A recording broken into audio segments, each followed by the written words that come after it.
Hola amigos, bienvenidos al canal Lecturas de Poder, Escuchar, Oír, Ver. Hoy continuamos con el libro Nuestra vida con el Señor Gurdjieff, capítulo 4. Un día el señor Gurdjieff le dijo a ese que mandara al Soviet de Ssentuki, llamado entonces el Consejo de los Diputados, una solicitud formal de ayuda para la organización de una expedición científica a la región del monte Induk en el Cáucaso. Nuestra expedición tendría ostensiblemente una doble meta. Iríamos en busca de oro en un río cerca de la montaña y también de dólmenes, extrañas construcciones de piedra que se hallan en toda la extensión de la Sierra del Cáucaso. Había razones para creer que en tiempos antiguos dichos dólmenes tenían un significado especial y explicarlo sería de gran interés científico. La petición fue entregada a las autoridades soviéticas. Les hizo muy buena impresión. El Soviet de Ssentuki la pasó al Soviet Superior de Piatigorsk, que tenía la autoridad como para ayudar y patrocinar económicamente a la expedición. Al mismo tiempo apareció una noticia en los periódicos de Piatigorsk, seguramente obra del señor Gurdjieff, describiendo los propósitos de la expedición. Todo el cuento estaba hecho en forma de entrevista de un reportero con uno de los miembros de la expedición. Se aludía como casualmente a la delicada cuestión de cómo la expedición se proponía ir a pesar de la guerra civil. Veo al señor Gurdjieff como si estuviera delante de mí ahora, dictando esta pregunta y a la vez la respuesta. La expedición se propone ir a un desierto lejano, inaccesible a las actividades militares de la guerra civil. Por consiguiente, esta obra científica y los descubrimientos no se pueden obstaculizar. No surgió ninguna duda de nuestra lealtad o integridad política. Parte del equipo para la expedición empezó pronto a llegar desde Piatigorsk, una carpa amplia, dos grandes tiendas de campaña para oficiales, hachas pequeñas para todos los participantes y pequeños picos y palas que el señor Gurdjieff repartió enseguida entre todos, hombres y mujeres.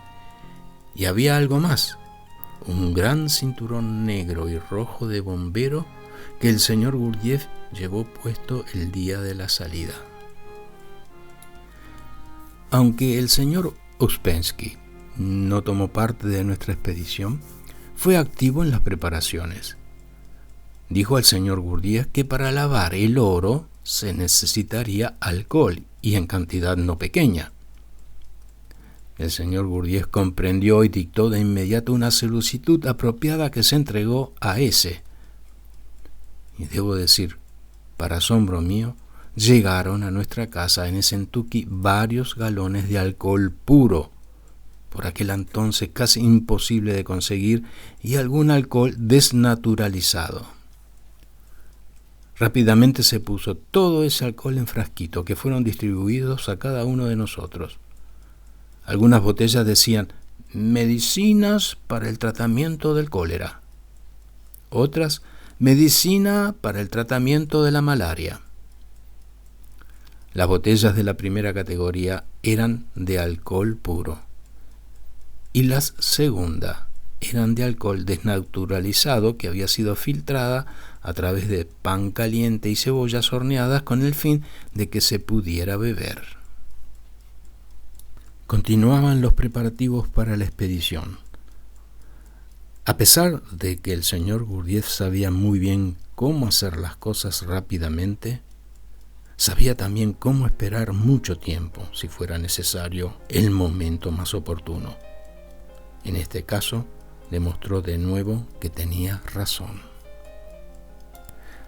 Había que conseguir pasaportes apropiados, pases, recomendaciones y documentos de identificación.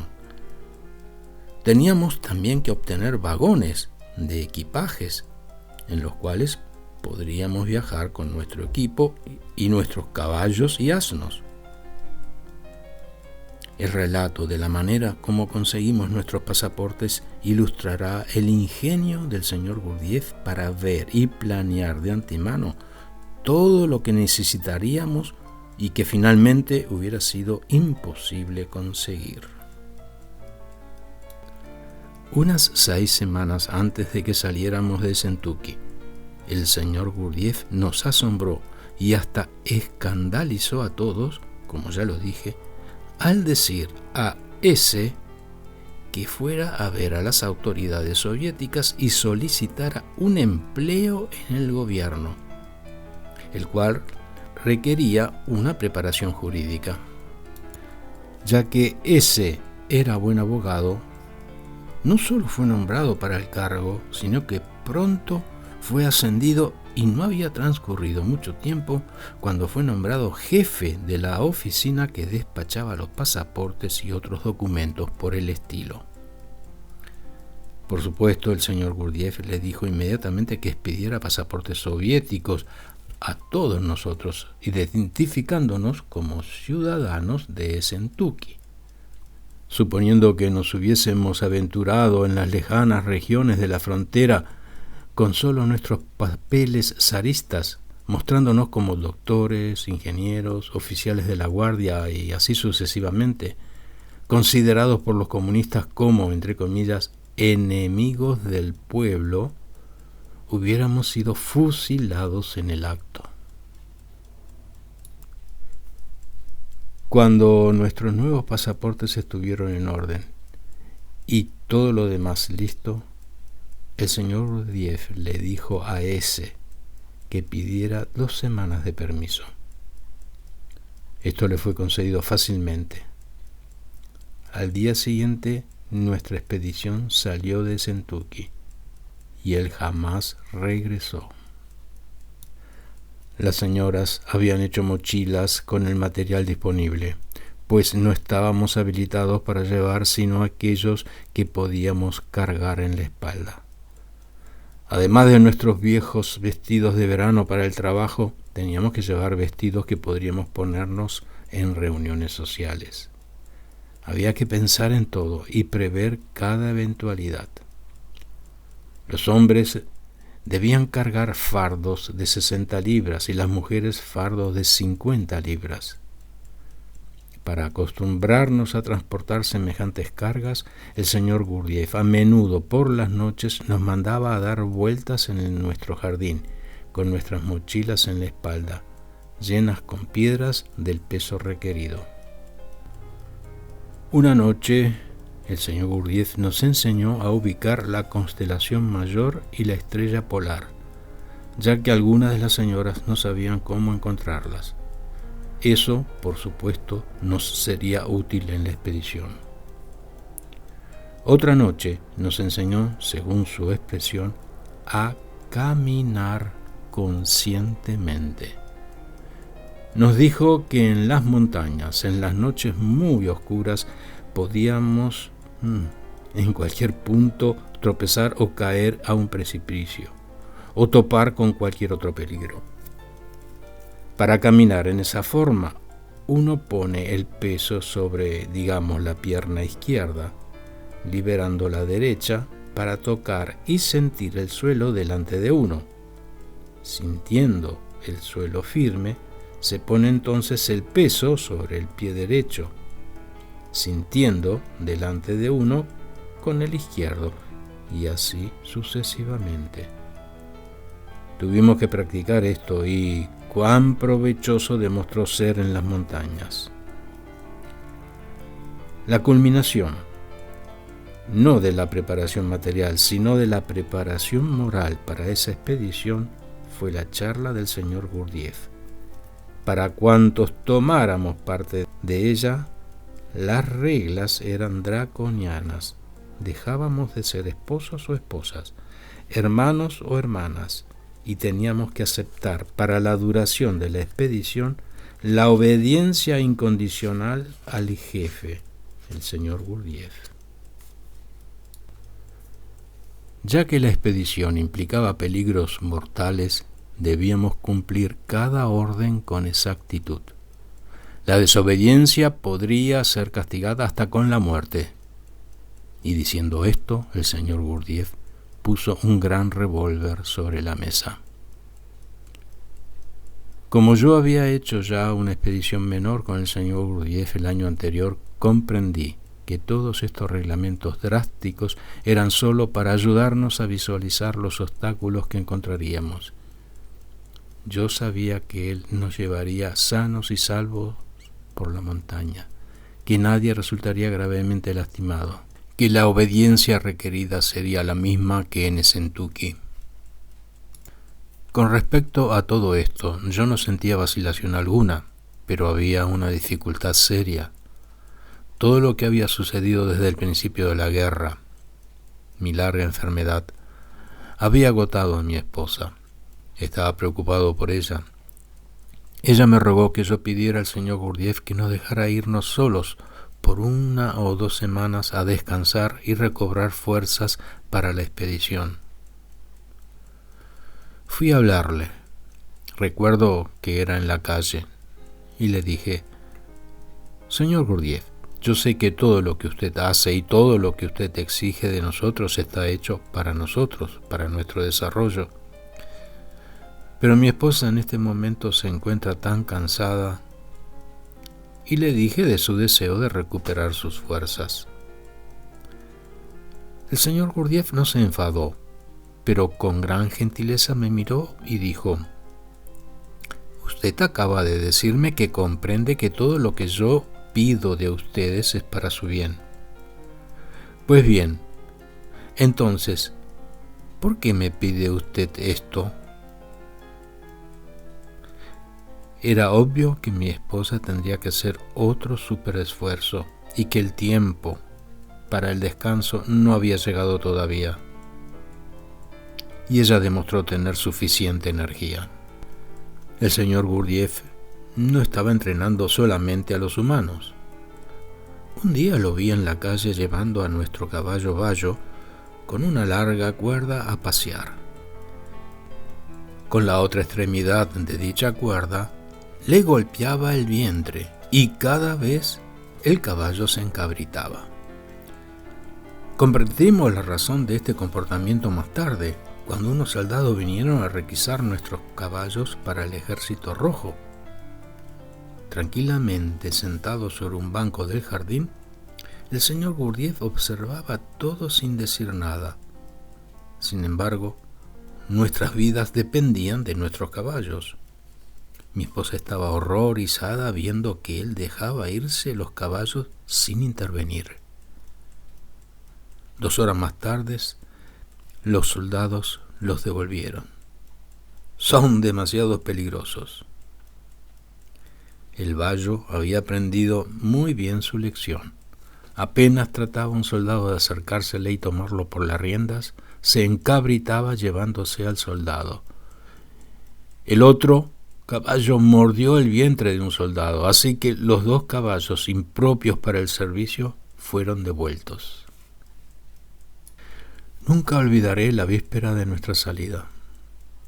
Tal vez debería explicar aquí que nuestra permanencia con el señor Gurdjieff nunca había sido asociada en nuestros pensamientos o sentimientos con la idea de que todo el pasado estaba perdido, o con la idea de que por medio del señor Gurdjieff podríamos escapar de los bolcheviques. El hecho de que los bolcheviques se mantuvieron realmente en el poder en Rusia nunca pasó por la mente de nadie. Mi esposa y yo teníamos amigos muy importantes e influyentes, tal como el ex primer ministro, el conde Kokotsev, y varios otros, que deseaban que nosotros nos marcháramos con ellos cómodamente. Deseábamos quedarnos con el señor Gurdjieff, pero cuando llegó el momento de aceptar plenamente sus condiciones, se debía pesar con sumo cuidado su advertencia a los que deseaban tomar parte de la expedición. Mi esposa sintió que no sería capaz de aceptarlas y decidió que sería más honrado renunciar a la expedición, dándome plena libertad de seguir al señor Gurdjieff. Discutimos el problema toda una noche y el resultado fue que dijo al señor Gurdjieff que ella aceptaría todas sus condiciones.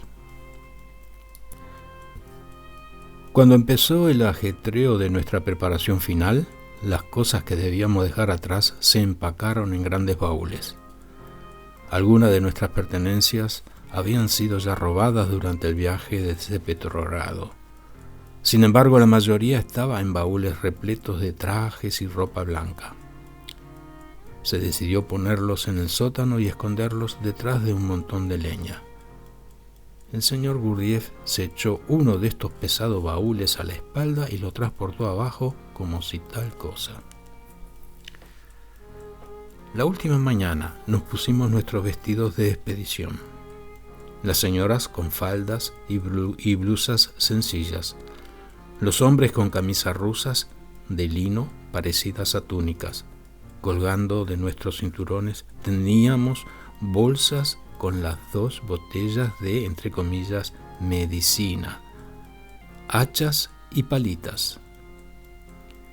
El señor Gurdjieff también llevaba puesta una túnica de lino con su cinturón de bombero. Llevamos todo nuestro equipaje, las carretas y caballos a la estación del ferrocarril, donde se nos asignaron 2 furgones. Faltaba todavía 1 hora para la salida y el señor Gurdjieff consintió en que paseáramos por el parque.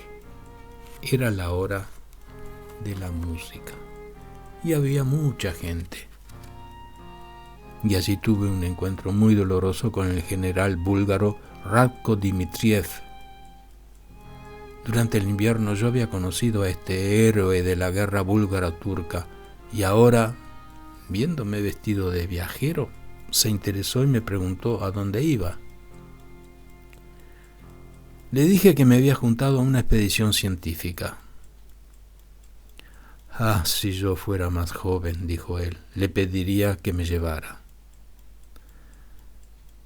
3 semanas después, cuando empezó el reino del terror en Essentuki, Ratko Dmitriev, el general Ruski y muchos oficiales de la guardia fueron detenidos y llevados a la montaña cercana, donde ellos mismos tuvieron que cavar una zanja al lado de la cual fueron fusilados y luego arrojados dentro y cubiertos con tierra, medio muertos. Yo era un oficial de la guardia y si nos hubiéramos quedado en Essentuki seguramente hubiera compartido el destino de ellos. Continuará. Gracias por escuchar.